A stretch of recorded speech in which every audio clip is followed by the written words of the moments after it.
Most people have seen moss art out there. The concept is pretty straightforward. You bring nature indoors by using preserved moss. It's typically zero maintenance, and you see them in people's homes, high-rise apartment buildings, high-end boutique stores, just to name a few. And at the Mossery, we do that, but on top of it, we make sure that every single piece that we create ends up also beautifying the planet. We deeply care about sustainability, and unbeknownst to the public, the moss art industry lacks regulation, and this leads to bad players undergoing illegal harvesting and coloring the moss and preserving the moss using things like formaldehyde and plastic-based paint. So we have a very different approach at the Mossery. Instead of using chemically treated wood or acrylic-based canvases, we use locally found fallen trees as our backing. Sometimes we also use soy-based plywood because conventional plywood is neither biodegradable or recyclable. We also invest in food grade paint as opposed to your typical paint that may contain lead and microplastics and chemicals that are toxic. We invest more time and money into sourcing reclaimed as well as biodegradable product, even when, it's a much more costly process because sustainability is really at the forefront of our business. Let me think, what else? One important thing is transparency. So if you were to go to themossery.co and click into any artwork that you enjoy, hopefully you find one that you enjoy.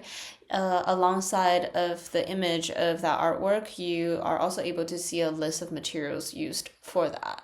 And so I was inspired by this idea of, a chef who holds integrity to their work will always declare very transparently and honestly in regards to all the ingredients that they've used, right? So similarly, I see myself needing to declare that to my audience. And also I do that not because I'm afraid of any businesses or competitors copying me.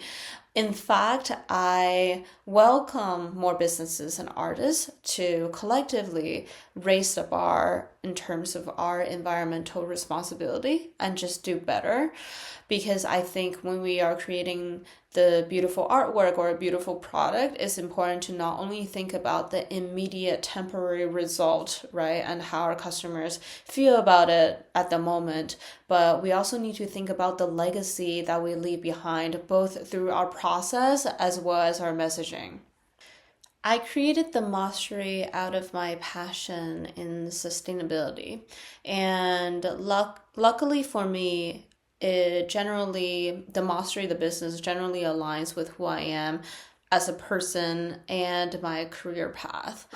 Because of that, it became easier for people around me to find a lot of trust and resonance in the messaging of the Mossery, and I was able to get support from, just friends and my immediate circle of network, I guess. And Instagram has been the primary channel for our social media because the Mossery's target customers are the affluent millennial generation, and it's just been really, really nice. And then secondly, I would say partnering up with local press was also something that was both new and helpful for me. In the Austin area, we have reached out to a few press, and Trebeza, I would say, was one of our favorite to work with. Their editor-in-chief, Heidi, she's very responsive, and she's just very supportive and empowering of a lady boss or a boss, really. And I would say that if you want to try out a similar approach, make sure that you do your due diligence in writing up bullet points or articulating your businesses clearly for the right providers.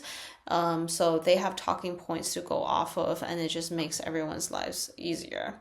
I believe, and we believe that professionalism should not only reflect in the product and service that you provide, but also through each touch point and everyone that you interact with on behalf of your business. Lastly, we are also trying to we're also working on getting our marketing email system set in place. So we want to go with an automation email track because after all, it's just a numbers game, and it made a lot more sense, and it's not as subjective as some of the other approaches or in-person sales. The learning curve of it can be steep if you don't have experience in working on something like that and the systems that you have to, operate in. But I would say that, it's something that we're putting a lot of efforts in and hope to see successes.